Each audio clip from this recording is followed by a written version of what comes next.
നമുക്ക് എണ്ണ ചൂടായിട്ട് വരുമ്പോൾ കുറച്ച് കടുക് ഇടാം, കുറച്ച് ഉലുവ ഇടാം. ഉലുവ ഒന്ന് പൊട്ടിയിടും. നമുക്ക് ഉള്ളി ഇടാം. നന്നായിട്ട് ഇളക്കി കൊടുക്കാം. ഉള്ളി മൂത്ത് വരുമ്പോൾ അതിലേക്ക് തക്കാളി ഇട്ട് കൊടുക്കാം. തക്കാളി ഒന്ന് വഴണ്ട് വരുമ്പോൾ നമുക്ക് അതിലേക്ക് മുളക് ചേർത്ത് കൊടുക്കാം. പച്ചമുളക് ഞാനിവിടെ 3 പച്ചമുളക് അരിഞ്ഞാണ് ചേർക്കുന്നത്.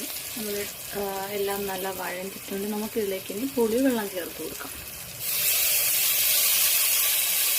ഇതിലേക്ക് ഇനി നമുക്ക് പൊടികളായിട്ടുള്ള മുളക് പൊടി, മഞ്ഞൾപ്പൊടി, മല്ലിപ്പൊടി ഇതെല്ലാം കൂടി നമുക്ക് ചേർത്ത് കൊടുക്കാം.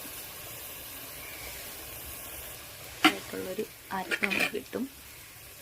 നമുക്ക് ആവശ്യമായിട്ടുള്ള വെള്ളം ചേർത്ത് കൊടുക്കാം.